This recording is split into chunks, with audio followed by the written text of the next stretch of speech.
Hello my friends, and welcome back to my YouTube channel for another video. Today we're going to be doing the Pink and Main box for February 2021. This is called Happy Mail, and as far as I know it is still available. I went ahead and stamped out the images that I thought I would need, and I went ahead and colored those using my Copic markers. I did stamp out several of the little stamps using some different colored inks, trying to match those up. And then the next thing I'll do is use their matching dies and run that through my die cutting machine several times. So let's go ahead and get started with our first card. It's going to be a slimline, so I'm going to trim this down to the size that I need. And when I have it down to the size I need, which is 7 inches by 8.5 inches, I'm going to score it at 3.5 inches. So that is the size I typically make my slimline cards. The next thing I want to do is stencil across this whole front of the slimline, and yes, it is 6 by 6, but this is a continuous type stencil. I love those because it makes it so much easier to stencil onto a card that is a little bit more obscure, like a slimline. I do suggest, because this is a very detailed stamp, using something like pixie spray. I didn't do that for the first time I used it. I did for the second time, but I didn't for the first time, so it made it a little bit more difficult. It caused the stencil to kind of move around a little bit. It did cause a little bit of blurring in some areas, but because this is kind of tone on tone, it's not quite as noticeable. And so I'm just going to keep stenciling. Now, if you watched my unboxing, obviously I lied. I said I wasn't going to have this card video done until like next week because I'm supposed to be on vacation this week that you're watching this. I couldn't help myself. As soon as I got done unboxing, I had to start playing. This kit is gorgeous, and I had so much fun with it. So yeah, I'll have the unboxing linked down below in case you missed it, but yeah, so this is the February kit. They're going to be coming out with the March kit very soon. And I think some of these elements are available separately, but the kit is such a good deal. If you can do it, I say do it, because to try and buy the things separately, you're spending so much more. Alright, I did take some of the pattern paper that came in the kit, and I'm cutting strips. I am going to, normally I try to line my pattern paper up. This just wasn't possible with these, and it turns out it's not even important because I'm going to cover up the seam with the image that I plan to put over the top of it. So once I've got my strips cut, I'm going to grab out my paper, so there it is, all stenciled and pretty, and I'll line up those strips all across. And as you can see, the image that I've chosen will completely cover those seams. So I just need to make sure that I put the seams where the image is going to be. So I'll take some liquid glue and I'll adhere the patterned paper down. And I am like obsessed with this patterned paper. It is absolutely gorgeous. I think I used patterned paper on almost every card I made today. It may be every card I made today I used patterned paper, but the paper is so pretty.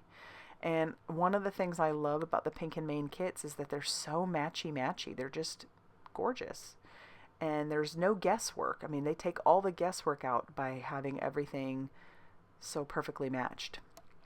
And then all you have to do is maybe go into your stash if you want to use colored inks or maybe some other embellishments and try to find those, or your Copic markers or your colored pencils or whatever you're going to color your images with. I didn't want to mess up my stamping on this part, so I'm going to put this back into my MISTI, and then I'm going to ink that up with that ink on 3 blackout ink. That's what I used to stamp out all the images, and I stamped it onto some of the ice rink cardstock that came in the kit, so it worked fine for Copic coloring, in case you're curious about that. Now that everything's dry, I'm going to cut off those extra strips, but I'll save those because I'm going to use those on the inside of the card. Before I do that, I'm going to take some foam tape and put that all behind my image, and then I'll peel off all the release paper, and then I'm going to stick that down kind of where you saw me doing that before. Before I move on to embellishing, this is where I'll just take that liquid glue and adhere down these 2 pieces to the inside. You know, I hate wasting some of those little pieces, and it's always fun to decorate the inside, so I thought that would be just a nice little touch on the inside. Bring about some cohesion. Now, of course, I have to use those glitter enamel dots, and I do go crazy using those on all the cards today. So I'm just using my paper piercer, and I am going to adhere those down just randomly. And as you know, I don't do the best job of putting them on. But there is our first card. It's all done, and I love it. For card number 2, I brought in the embossing folder. Isn't that so super cute? And I went ahead and embossed that. Just go ahead and follow your machine's instructions and you should be good to go. But yeah, I embossed that onto some pattern paper and I just love how that looks. I have some more pattern paper all ready to go, but all the rest of the card bases are going to be A2 size cards. So they were cut to 5.5 inches by 8.5 inches, and I'm scoring those at 4.25 inches. I am going to trim down this piece of pattern paper. I want some of that gold paper, my card base, to show through. So I'm going to cut off 1/4 inch on one side and then on the top. And then that'll leave a nice gold border. I'm going to take a circle die and I'm going to cut that out of the white with the like arrow pattern paper. And then I'm going to cut a strip from this linen blue piece of pattern paper. I love that linen texture. It's so cool. And then I'll kind of take a look and see how things need to be put down. I'm going to stamp a couple of the smaller sentiments from the stamp set onto some white cardstock, and then I'll trim those down using my guillotine trimmer. And then we're going to start adhering everything. So I'll use some liquid glue to adhere down this strip of pattern paper using my glass mat to line it up. And then I am going to glue down my circle, and I'm going to have that circle coming off that right hand side. I just think that's kind of fun. It adds a little bit extra. It makes it seem like there's something more going on outside of the card. And then I'm going to put foam tape on the back of our snail and our 2 sentiments. And then I'll put our little snail down. He's so cute. And then both of our sentiments, one says long live snail mail, and then the other one says I hope this finds you. Oh goodness, I can't remember. I'll have to take a look at the last part. I hope this finds you smiling. And then I'm going to adhere this down to the card base with some more of that liquid glue. I'm going to push it all the way to the right hand side. So there's going to be just on the top, left, and bottom. And then of course we have to put a bunch of enamel dots on there. So I did go crazy putting enamel dots on there. And then I am going to stamp another sentiment on the inside that just says hugs enclosed. It's just too perfect not to. And that's going to finish off our second card. So happy with how that turned out, and I love that embossing folder.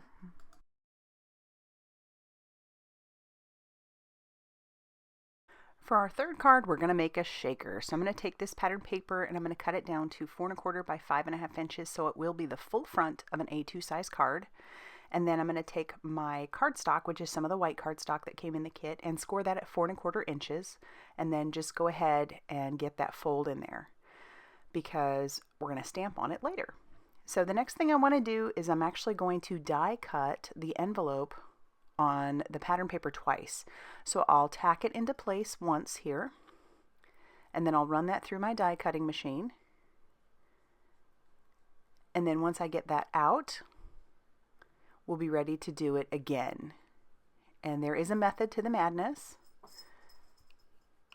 So I'm going to tack that down one more time, and then run that through my die cutting machine, and there you have it.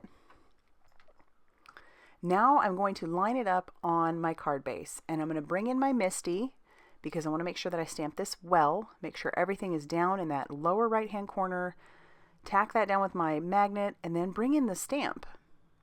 So I'll pick that up with the door of the MISTI, take out the pattern paper, ink that up with the Ink on 3 Blackout ink, and stamp that down. And then we'll bring in our pattern paper, and it's lined up perfectly. So we're going to do the same thing with the other envelope hole. We've cleaned off our stamp. We'll put that in there, close the door of the MISTI, and then ink it up again. So whole process. And then once that is done, I'm actually going to stamp out a sentiment on there, and I should have left it in the MISTI, and you'll see why, because I mess up. So I'm just going to use a stamp block, stamp out the happy mail, and it doesn't stamp well the first time. But we're going to fix that because we're just going to bring in a Copic multi-liner. That Copic multi-liner will basically just cover the mess. So I'll just go over the top of that with my Copic multi-liner, and then no one will know any different. Alright, now that we have finished and fixed our mistake, let's move on to the shaker part. I have a couple pieces of acetate that I have cut down to just a little bit smaller than this pattern paper. So I think they're about maybe 4 inches by 5.25. I'm going to put glue all around, and then I'm going to stick my first sheet of acetate down. You could use like maybe some score tape, or a tape runner would work well. But the next step is to add foam tape. I'm going to use this foam tape by Heffy Doodle. This is actually a little bit thicker. It's perfect for shakers. And what I need to do is just make sure that I completely encase where I want my shaker bits to go. So I'm also using one of the smaller Heffy Doodle tapes. So they come in 5mm and 12mm, and they are 3mm thick. So they're perfect for shakers. I'll peel off all of the release paper, and then I'm going to take those sequins that came in the kit and be pretty liberal with putting those in there. I have a second piece of acetate because I just don't make my shakers without two pieces now. And so I'll stick that one down, make sure that that is good and adhered so that none of those bits fall out, and then I can use my liquid glue. At this point though, I wasn't thinking. I had wanted to color my envelopes. So I put all that glue down. I'm about ready to stick this right on top, and then I was like, oh no, wait. I wanted to color my envelopes. So I'm going to do a very quick job. I'm just bringing in a T3 and a T1 Copic marker, just blending that out, because in the end, a lot of that's covered with those sequins, so you didn't have to go too crazy with shadowing and shading, because I did use a good amount of those sequins. So I'm just blending that out, and the glue is still wet, so we're just going to go ahead and go with it, and then stick that down right on top. It matches up perfectly, and I love that. I love making shakers where the element is on the inside as well, using an image. I did decide to cut down some of this cardstock that came in the kit into some strips because it just needed something on that left and right hand side. I'll put 2 down on the lower left, 1 on the upper right, and then I'll trim off the excess.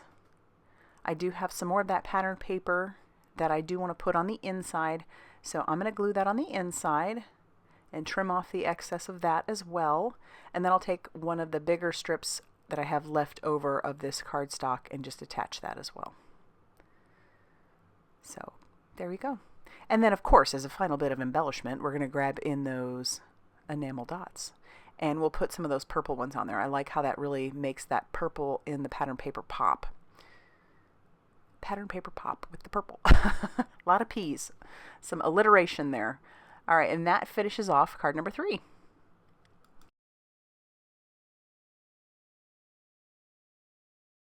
For card number 4, we're going to bring in our sticker maker, and we're going to run a piece of the white cardstock through that sticker maker. I just thought that this would be an easier way to attach the Happy Mail to its shadow. So I'm going to run this through my die cutting machine just a few times because it's got a couple layers to run through. And then the next step will be to run through the shadow, or run the shadow through, and I did that with some of that green cardstock that came in the kit. I love that green. It's so vibrant and pretty. And now I'm going to do just a little bit of coloring on the words Happy Mail.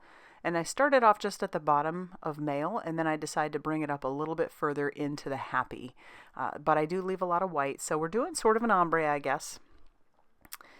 And once I'm done with that, then we'll peel back the Happy Mail so that we can attach that to its shadow. And I think that by doing the sticker back, that was a good call. I mean, I think it would be fine to do it with your liquid glue, but this just made it that much easier to kind of manipulate the words. Because it took me a second to get everything in the way it was supposed to be. All right, now I'm going to take another piece of the pattern paper. That's that linen blue paper. I love it. And I'm going to adhere down Happy Mail to the front of it, just with some of that liquid glue. And then for the flowers, I decide that I am going to put foam tape behind them so that we have some dimension. And I'll stick down the lighter pink one in the center and the 2 darker pink ones on the outside. So we got a lot of different colors of pink going on in there. And then of course, I'm going to attach this down to its card base, and then we have to grab some of those enamel dots. With that linen background, the little dots just really add, they pop on there. And so I'm so happy with how that turned out. And I actually went pretty liberal with those pink enamel dots, just sticking those all around the Happy Mail. I love it. And then when I'm done with that last one, that's going to finish off card number 4.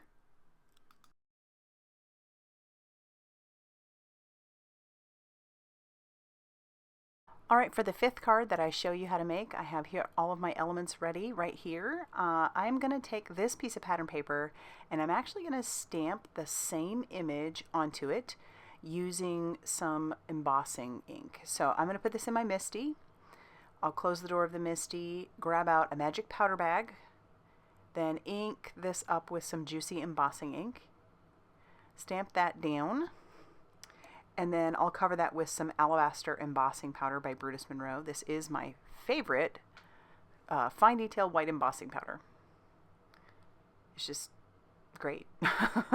And then I'm going to heat set that till that is smooth and melted. Now in my mind I had this working a little bit differently, at least on the end result of how to get there. I figure it out and I think it works fine. But we're going to run this through our die cutting machine. And it fits just perfectly. That's why this machine is like a winner for me. I would say 80% of the dies I use fit through this machine just beautifully. Alright, so here is where, after I stamp my sentiment, which I'm going to do with some of that blackout ink, so we've got sending love on there, I'm going to start fussy cutting. I fussy cut the top part of the envelope and I glued that down because basically I wanted the flowers in the envelope to be what we're showing and then the white piece of paper. So I'm going to fussy cut all the way around the flower, which really isn't that big of a deal. I do leave a little bit of a border, not a lot. And I know that some of you would be like, nope, I'm not doing that one just because there's fussy cutting on there. But I mean, I get it. I get it. So once I've gotten that trimmed down, now I'll just take some liquid glue and adhere that down to the front. I think it was worth the effort. It didn't take a whole lot of extra effort. I think this just turned out really cool.